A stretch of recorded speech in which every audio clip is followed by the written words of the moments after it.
આજે ભાવનગર જિલ્લામાં બનેલા લઠ્ઠાકાંડના અનુસંધાનમાં જે પીડિતો દવાખાનામાં દાખલ છે એની મેં મુલાકાત લીધી, ખબર અંતર પૂછ્યા અને એમની પાસેથી પ્રશ્ન પૂછીને જાણવાની કોશિશ કરી કે શું કહેવા માગે છે.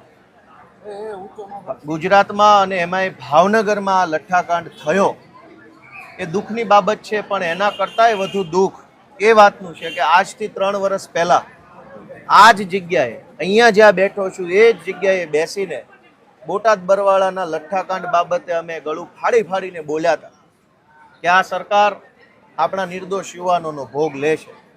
આજે 3 વર્ષ પછી ફરીથી આ જ જગ્યા, આ જ સરકારી ભાવનગરની હોસ્પિટલ, એનું આ જ બિલ્ડિંગ ને એ જ 3જા માળે એ જ વોર્ડના એ જ ખાટલા પર લઠ્ઠાકાંડના દર્દીઓ સૂતા છે. આજથી 3 વર્ષ પહેલા પણ એ જ બિલ્ડિંગ, એ જ 3જા માળના એ જ વોર્ડના એ જ ખાટલા પર લઠ્ઠાકાંડના દર્દીઓ હતા, પણ એ બોટાદના હતા. દર વર્ષે અલગ અલગ જિલ્લામાં લઠ્ઠાકાંડ થાય છે. હજારો બહેનો નાની ઉંમરે વિધવા બને છે. આ ભાજપની સરકાર હિન્દુઓના નામે મત માગે છે. મારે ગુજરાત સરકારના રોયલ સ્ટેગ મંત્રીને પૂછવું છે કે આ રક્ષાબંધન આવે છે, જે બહેનોના ભાઈ આ રોયલ સ્ટેગ પીવાથી છીનવાઈ ગયા, એનો ભાઈ આ ગુજરાત સરકારના રીલ બનાવતા રોયલ સ્ટેગ મંત્રી પાછો અપાઈ શકશે? હિન્દુ મુસલમાન, હિન્દુ મુસલમાન, હિન્દુ મુસલમાન, આ હિન્દુઓના દીકરાઓને રોયલ સ્ટેગ પીવડાવીને મારી નાખ્યા. ગાંધીનગરમાં બેઠેલા ગૃહ વિભાગના રોયલ સ્ટેગ મંત્રીને પૂછવું છે કે આ રક્ષાબંધન આવે છે, બેન ક્યાં રાખડી બાંધવા જશે? કયા ઘરે જવાનું? કયા હાથે રાખડી બાંધવાની? ઈ બેનની પીડા, ઈ માની પીડા, ઈ ભાણીની પીડા ગાંધીનગર સુધી પહોંચવાની છે ખરી? અને પીડા ગાંધીનગર પહોંચતી હોત તો બરવાળા બોટાદના લઠ્ઠાકાંડ પછી આ બીજો લઠ્ઠાકાંડ ન બન્યો હોત. અને દર વખતે લઠ્ઠાકાંડ બને એટલે SP, IG, collector, royal Stag મંત્રી, સરકારના બીજા બધા વિભાગના મંત્રીઓ એક સાથે કડક કાર્યવાહી, પંચની નિમણૂક કરશું, કમિશન બનાવશું, કોઈને છોડવામાં નહીં આવે. મારી ભાવનગરના એસપી ને આઈજીને સીધો પ્રશ્ન છે કે બોટાદના લઠ્ઠાકાંડના આરોપીને કઈ ફાંસીએ ચડાવ્યા? લાવો હિસાબ. તમે એટલા જ બધા ઈમાનદાર છો, હરિશ્ચંદ્રના વારસદારો છો, તો બોટાદના લઠ્ઠાકાંડના આરોપીને કઈ ફાંસીએ ચડાવ્યા, કઈ સજા કરાવી, જરાક આપો હિસાબ. ઘટના પછી ઘટના, ઘટના પછી ઘટના, નિર્દોષ યુવાનોનો ભોગ લેવાઈ જાય અને સરકાર માત્ર વાર્તા કર્યા કરે. આ કેટલું દુઃખદ છે.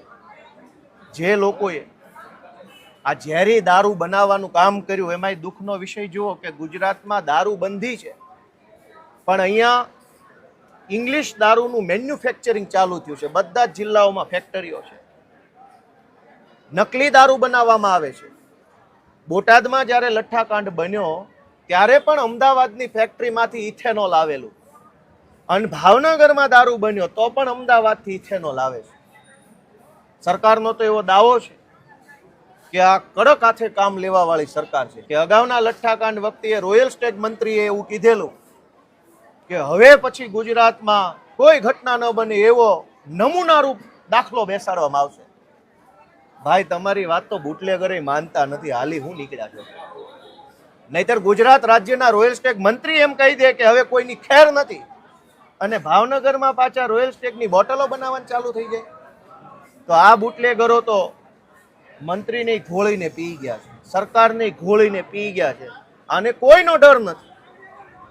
આ પરિસ્થિતિની અંદર આપણી બહેનો દીકરીઓનો શું દોષ? આજે જે 7 વ્યક્તિઓના મૃત્યુ થયા, એના પરિવારની માં, પત્ની, બહેન કે બાળકો, હવે એનો આધાર કોણ? અને નિરાધાર બન્યા છે એનો જવાબદાર કોણ? ભાજપવાળા તો એમ કહે છે કે દાદાની સરકાર. દાદા આવા હોય જે પોતાની દીકરીના ધણીને મરાવી નાખે? દાદા આવા હોય જે એક દીકરીના ભાઈને મરવી નાખે રોયલ સ્ટેગ પીવડાવીને? આવા દાદા હોય? દાદાની સરકાર તો દયાળુ હોવી જોઈએ કે દારૂ તો શું, પાણી ખરાબ ન આવવું જોઈએ. એના બદલે અહીંયા તો લોલમ લોલ દર વર્ષે લઠ્ઠાકાંડ, અને સૌથી દુઃખનો વિષય કે આપણા રાજ્યમાં ગુંડાઓ, બુટલેગરો, તોડબાજો, માફિયાઓ, ખોટું કરનારાઓ આગળ આગળ આગળ અને સરકાર પાછળ પાછળ પાછળ પાછળ. પહેલા ક્રિયા પછી પ્રતિક્રિયા. જ્યારે એક વખત લઠ્ઠાકાંડ થાય એટલે 1 અઠવાડિયા સુધી ડ્રાઈવ ચલાવવામાં આવે અને 1 અઠવાડિયા સુધી ક્યાંય દારૂ ન મળે. જેવું બધું નોર્મલ થાય, ભીનું સંકેલાઈ જાય, ઘીના ઠામમાં ઘી પડી જાય ને દારૂના ઠામમાં રોયલ સ્ટેક પડી જાય એટલે પાછો દારૂ મળવા લાગે. મેં પોતે પોલીસમાં નોકરી કરી છે. ગુજરાતના રોયલ સ્ટેક મંત્રીને એટલું કહેવાનું છે કે તમે ઈમાનદારીથી પગલાં લેવા માંગતા હોય તો 100 વહીવટદારોનું લિસ્ટ ગોપાલ ઇટાલી આપશે. કરો તપાસી વહીવટદારો ક્યાંથી પૈસા કમાય મને ખબર છે. તમે કયો એ જિલ્લાના એલસીબીના, એસઓજીના, આરઆર સેલના, ક્રાઇમ બ્રાન્ચના કયા વહીવટદારની કઈ ડિટેલ જોઈએ મારી પાસે. રૂપિયાના હપ્તા લઈ અને એ હપ્તા કમલમ સુધી પહોંચાડી અને લોકોને મરવા માટે છોડી દે છે. આ કેટલો દુઃખનો વિષય છે. દારૂબંધીની આ હાલત દુનિયા જોઈ રહી છે. અને છેલ્લી વાત કે સરકારમાં હું એમ નહીં કહું કે રાજીનામું આપી દે, કેમ કે આ એટલા જેનામાં 1% માનવતા હોત એના રાજમાં એકની એક ઘટના 2 વાર બનવી ના જોઈએ. એટલે આનામાં માનવતા નથી અને જેનામાં માનવતા ન હોય એની પાસે કઈ માંગણી ન હોય. માંગણી તો જેનામાં માણસ હોય, જેના હૃદય રામ હોય, જેનો આત્મા જાગતો હોય એની પાસે માંગણી હોય. મારી માંગણી ગુજરાતની જનતા પાસે છે કે એ લોકો રાજીનામું નહીં આપે. તમે આને ભગાડવા માંગો છો કે કેમ? દર વખતે 10, 20, 30, 40 વ્યક્તિઓના મૃત્યુ થાય અને આપણે રાજીનામા માંગતા રહીએ અને રાજીનામું આપે નહીં પણ નવા મૃત્યુ થઈ જાય, વળી નવા મૃત્યુ. આ વખતે હું ગુજરાતની જનતાને વિનંતી કરું છું કે એ લોકો તો નિંભર છે, એ લોકો બિન સંવેદનશીલ છે, એ લોકોનો આત્મા મરી ગયો છે ગાંધીનગરમાં બેઠેલા સરકારના માણસોનો. આપણો જો આત્મા જાગતો હોય ને તો આપણે હવે જાગવું પડશે અને આ લોકોને ભગાડવા પડશે.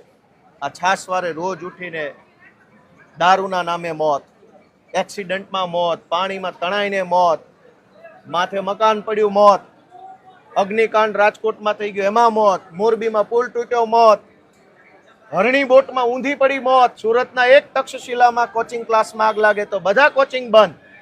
પણ હજારો વખત દારૂના નામે લોકો મરે છે તો દારૂ કેમ બંધ નથી થતો?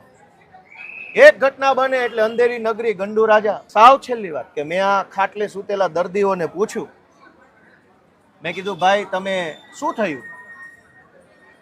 મેં પોતે પોલીસમાં નોકરી કરી છે. કેવા આરોપી કે ફરિયાદી, સાક્ષી કેમ જૂઠું બોલે, શું કરે મને બધી ખબર પડે. હું વકીલ છું. મેં કોર્ટમાંય લોકોને સોગંદ ઉપર ખોટું સાચું બોલતા જોયા છે. મેં પેલા ભાઈ દર્દીને પૂછ્યું કે શું થયું? ત્યાં તો સામે ચાલીને, મેં અહીંથી નથી પીધું, હું તો વાપીથી પીને આવ્યો. કેમ ભાઈ, કોણે આવું શીખવાડ્યું? વાપીથી દારૂ પીધો ભાવનગરના દવાખાનામાં શું કરે છે? પોલીસે એને શીખવાડીને બેસાડ્યો કે ઓલો ગોપાલ ઇટાલી આવે તો આવું આવું કહી દેજે, અહીં નથી પીધો, હું તો ત્યાંથી પીને આવ્યો ને તબિયત સારી છે. વાહ ભાઈ વાહ. એ ભલા માણસ પોલીસ વાળાઓ, એ ભાજપના રોયલ સ્ટેક મંત્રી, જરાક ભગવાનથી ડરો, અમારાથી તો ના ડરો. અમારા મોઢે આરોપીઓ જુઠ્ઠું બોલે કે અહીંથી નહીં વાપીથી દારૂ પીને આવ્યો. બીજા ભાઈને પૂછું તમે, તો કે મને તો કઈ તબિયત સારી જ છે, ખાલી મને અંદરથી એવું લાગ્યું કે કંઈક ઉલટી થાય છે, બાકી મને કઈ છે નહીં. ઓહો, આવું તો પઢાવીને બેસાડ્યા. પઢો રે પોપટ રાજા રામના, રાજા રામના નહીં બુટલેગરના. પઢો રે પોપટ ભાવનગરના એસપીએ પઢાવેલા બુટલેગરના. ગુજરાતની જનતાને મારી 2 હાથ જોડીને વિનંતી છે કે આપણી બહેનો દીકરીઓને બચાવી લો. નાની ઉંમરમાં વિધવા બને છે, બાપ વગરની દીકરીઓ થઈ જાય છે, ભાઈ વગરની બહેનો બને, એને બચાવવાની જવાબદારી આપણા સૌની છે. આંખ ખોલો બધા, એવી મારી વિનંતી.